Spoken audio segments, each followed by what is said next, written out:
akagusa ulimi, akatazama juu mbinguni, akaugua, akamwambia Efata, maana yake funguka. Haleluya, haleluya.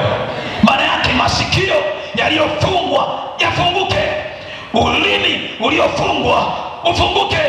Saa ile ile huyo mtu akaanza kusikia, akasikia kelele, akaanza kusema. Kwa nini? Kwa sababu Yesu amesema funguka. Yesu akisema amesema, hakuna anayeweza kuzuia. Akisema funguka, unafunguka kweli. Haleluya. Akisema funguka, toka kwenye vifungo, unatoka kwenye vifungo. Akisema tumbo lifunguke, uanze kupokea mimba na uzae watoto, tumbo linafunguka. Akisema magoti yafunguke, uanze kutembea, unatembea. Akisema masikio yafunguke, uanze kusikia, unasikia.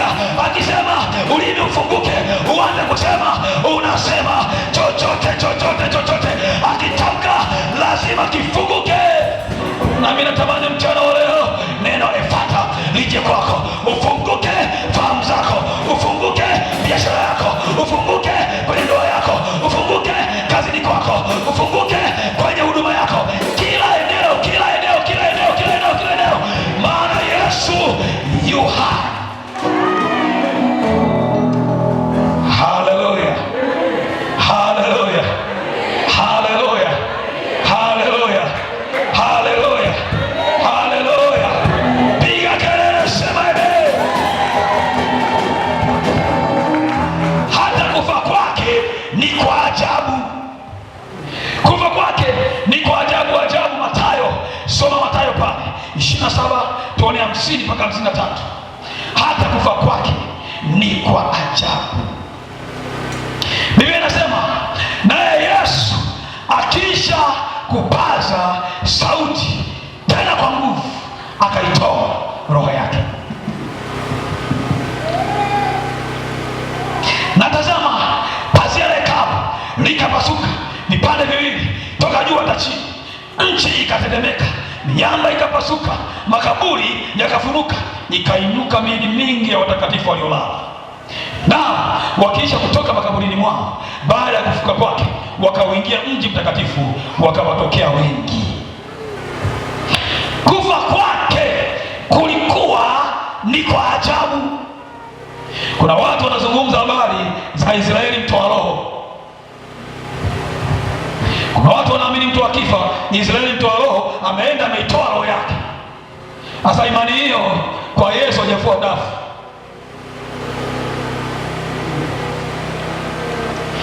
Yesu angeamua asife, asingekufa. Hata wangemkata shingo, hata wangekata mikono, angesema sifi, asingekufa.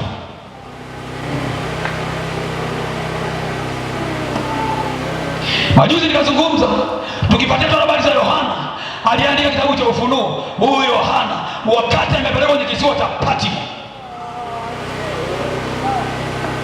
kabla ya kupelekwa huko, kwanza wamemdumbukiza kwenye pipa la mafuta, kachemshwa. Wanajua wamemaliza, wamemuua, wanamwaga chini pipa, jamaa anadondoka mle kwenye pipa.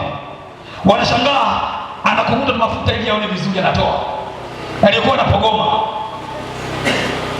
Sasa wapiga hesabu, mafuta tu sijui ni kambili, sijui ni namna gani, mafuta tu hayo ya kurukia kidogo kwenye mkono, unaweza ukalisha na kupika.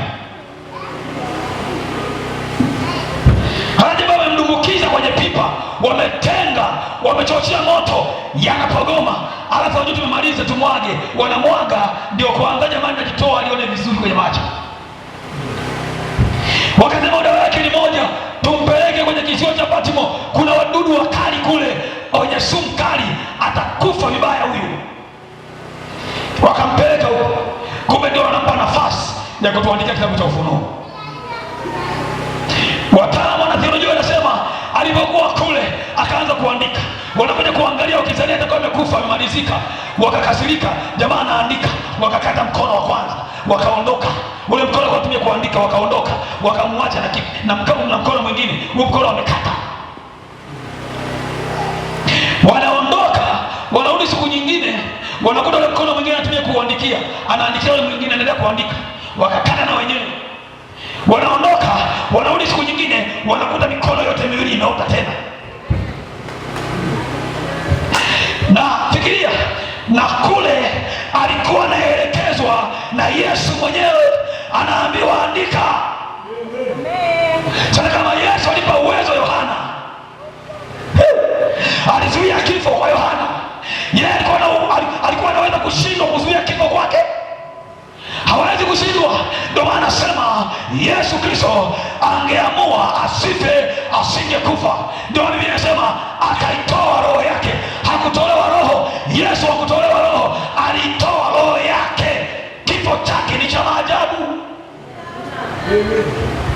Wengine wanapokuwa wanakufa, wanahangaika, wanaita bibi, wanaita mama, wanaita nani, wanaita inawezeka, lakini kwa Yesu haikuwa hivyo. Yesu mwenyewe, Biblia inasema akaitoa roho yake. Hakuna mtu yoyote kwenye kifo chake aliitoa roho yake, lakini mwanaume mmoja anaitwa Yesu. Ndio maana nakwambia Yesu wetu ni wa maajabu, mambo yake ni ya ajabu.